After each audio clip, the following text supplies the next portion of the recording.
허리가 아프십니까? 갑자기 통증이 오십니까? 누구나 허리 아프고 통증이 있을 때 걱정되죠. 그리고 또 우리 어머니 아버지 생각해보면 당황할 때 있을 겁니다. 그래서 준비한 방송입니다. 자, 의사들이 진료실에서 다 하지 못한 이야기들, 그리고 특히 많은 환자들이 궁금해하시는 내용들을 의사들의 속마음까지 싹 다 보여드리고 친절히 설명해드리는 의사의 참된 견해, 의사의 참견 함께 하시겠습니다. 자, 척추 질환 치료에 대한 그 참견 첫 번째는요, 허리 통증을 유발하는 허리 디스크, 척추관 협착증에 대해서 수술을 하지 않고 치료하는 방법에 대해 친절히 알려드리겠습니다. 척추 전문의 정성수 원장이 핵심만 쏙쏙 뽑아드립니다.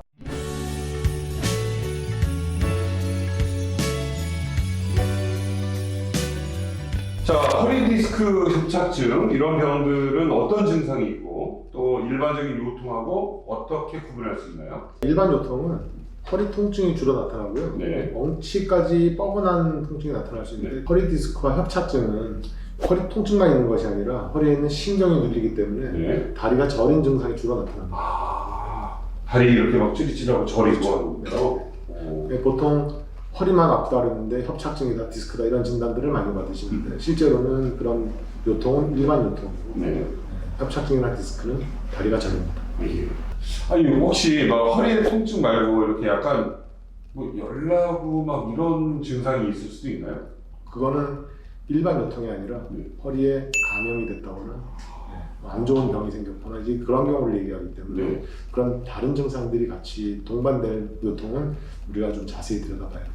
허리 디스크하고 협착증, 이게 어떻게 다른 겁니까? 허리 디스크는 우리 척추관, 신경이 지나가는 척추관이 정상적으로 있는 상태에서 물렁뼈가 튀어나오는 거, 그걸 우리가 허리 디스크라고 하고, 협착증은 이 신경 지나가는 척추관 자체가 좁아지는 병이에요. 예. 협착증이 한번 생기면 다시 좋아지지는 않나요?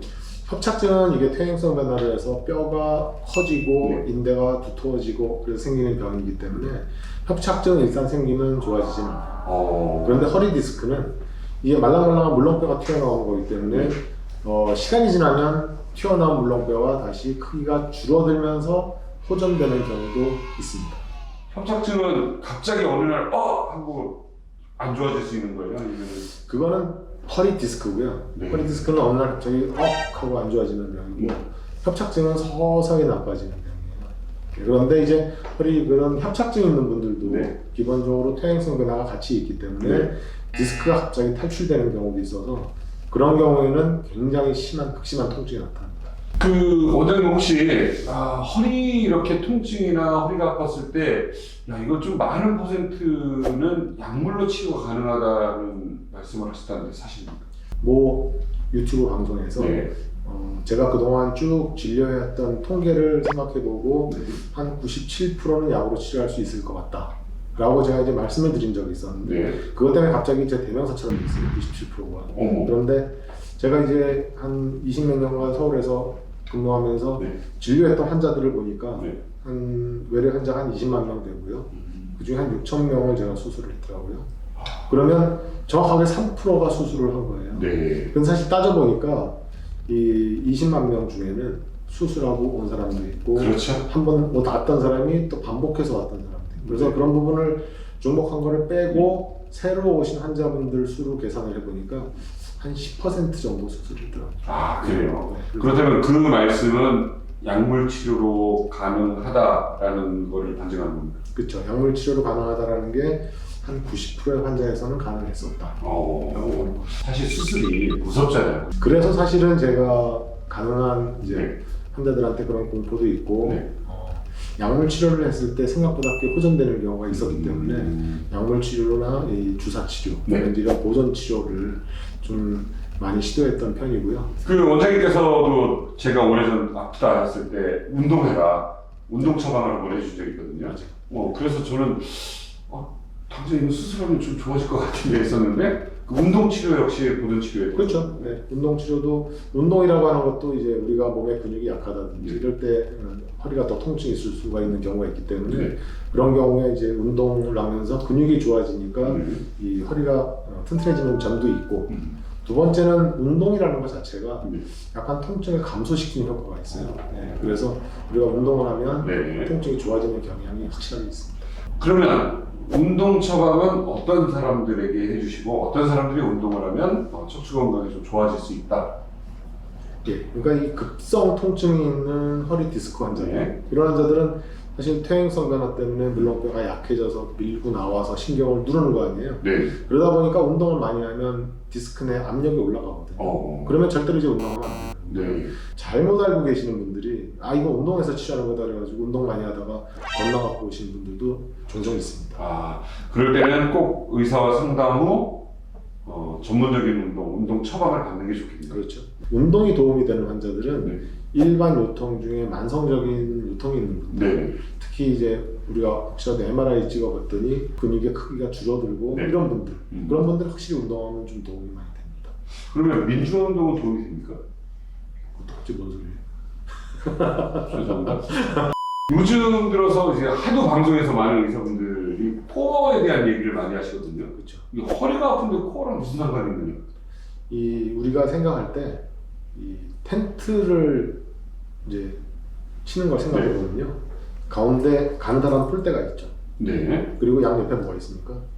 팽팽한 줄이 있어요. 네. 이 팽팽한 줄이 없으면 이 폴대가 견디지 못해요. 네. 우리 사람 몸의 척추는 딱 이 텐트의 가운데 폴대랑 비슷해요.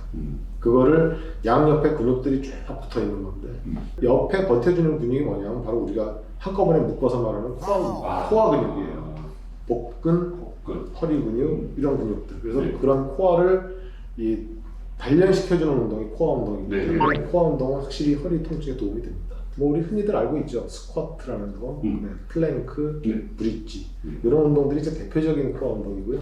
근데 사실 운동을 할 때는 그냥 막 하시면 안 되고요. 이 유튜브 들어가 보면은 굉장히 좋은 선생님들이 많으세요. 많죠. 자기가 직접 해가면서 시범까지 보이니까 정확하게 배워서 하는, 정확한 동작을 배워서 하는 게 네. 굉장히 중요합니다. 그리고 사실 허리에 나쁜 운동이 또 있거든요. 근데 사람들이 잘 모르는 것 중에 하나가 이 윗몸 일으키기 같이 허리를 빠르게 구부렸다 폈다 하는 동작이 허리에는 굉장히 안 좋은 운동입니다. 네. 그리고 테니스, 탁구, 배드민턴처럼 한쪽으로 하는 운동들, 특히 볼링 이런 운동들이 허리에 좀 무리가 가고요. 네. 그리고 회전 운동. 사실은 골프도 네. 선수 레벨에서 하는 그 골프도 허리에는 조금 무리가 갑니다. 골프 선수들도 다 보면 허리 안 좋은 선수들이 많더라고요. 타이거 우즈는 수술을 몇 번이나 했습니다. 그러니까요. 혹시 블로그 있으시다고요? 네, 제 개인적으로 하는 블로그 하나 있습니다. 이름이 뭡니까? 정성수의 행복한 허리 이야기. 정성수의 행복한 허리 이야기. 거기에 이제 이 허리의 좋은 자세, 나쁜 자세 이런 것도 좀 자세히 설명을 해놨거든요. 네. 보실 분들은 들어가서 보시고. 자, 약물 치료가 굉장히 좋은 얘기 같이 들리긴 하지만 이 많은 분들이 그런 생각하세요. 약물 치료하면 간 버린다, 위 버린다. 그렇죠. 그 약이 세다. 어떻게 생각하십니까? 그게 사실은 약물 치료가 굉장히 기본적인 치료예요. 그런데 착각하고 있는 거 뭐냐면 사실 의사들도 굉장히 많이 착각을 하고 있는데 진통제는 우리 몸에 그렇게 크게 해가 안 가는 약물이에요. 네. 그래서 진통제를 기본으로 쓰고 소염 진통제는 가끔씩 굉장히 힘들 때 가끔씩 먹는 약 이렇게 생각하시면 돼요. 디스크 환자와 협착증 환자의 약물은 달라요? 같은 약물인데 디스크는 지금 급성 통증이 있잖아요. 네. 그러니까 초기에 소염제를 같이 써요. 그러다가 어느 정도 좋아지고 나면 진통제만 갖고 조절을 하고, 이 협착증은 워낙 만성된 통증이기 때문에 아주 심하지 않을 때는 소염제는 안 쓰고 심할 때만 소염제 가끔씩 쓰면서 하니까 그 쓰는 타이밍만 조금 다르지 약물은 거의 비슷합니다. 자, 요즘 들어서 신경 차단술이라는 거 이야기를 많이 하더라고요. 그게 뭔가요? 여기 이제 신경 차단술이라는 게요. 뭐 신경을 차단해서 뭐 이렇게 절단내는 게 아니고 우리가 디스크나 이제 협착증 때 갑자기 통증이 오게 되면 그 주변에 염증이 심해집니다. 그래서 그 염증을 확 가라앉히는 치료예요. 그래서 보통 이제 스테로이드 같은 약물이 들어가게 되고 진통제가 좀 센 게 들어가고, 그래서 갑작스럽게 통증을 가라앉히기 때문에 사람들이 보통 통증이 되게 심하면 나 수술 받아야 돼, 이런 되게 수술 받고 싶어 그러다가도 그 차단술을 맞고 수술 생각이 없어지는 이제 그런 치료 중에 하나입니다. 그런데 이제 사람들이 어떤 경우가 있냐면 수술에 대한 두려움 때문에 계속 주사만 맞는 분들 계시거든요. 솔직히 그 주사는 그러다 보면 효과가 점점 떨어지게 돼 있어요. 네. 그럼 그때 이제 수술하는 게 낫죠. 그러니까 1년에 한 번 정도라면 몰라도 그거보다는 조금 많이 맞아도 돼요. 그래요. 네. 어느 정도까지 선이면 이거는 수술이 나을 수 있다라고 하시겠습니다. 그게 보통 이제 주사를 할 때는 네.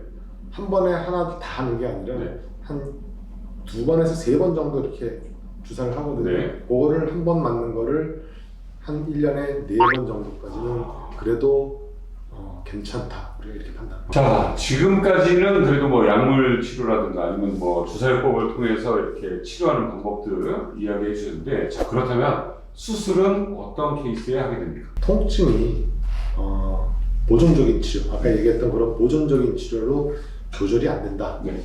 그랬을 때는 이제 수술을 생각해 봐야 돼요. 자, 골다공증에 관련된 이야기를 좀 해보겠습니다. 사실 여성분들은 특히 골다공증에 대한 공포가 있고 두려움이 있잖아요. 근데 그런 분들은 어떻게 수술을 함부로 하기가 좀 어렵지 않나요? 심한 분들은 우리가 수술할 때 들어갈 이제 기구들조차도 이제 보정이 잘 안 되기 때문에 체크를 하게 되는데, 이 폐경기 이후가 되면 급격히 밀도가 떨어지게 돼 있어요. 그래서 사실은 그런 골다공증의 가장 좋은 치료는 예방입니다.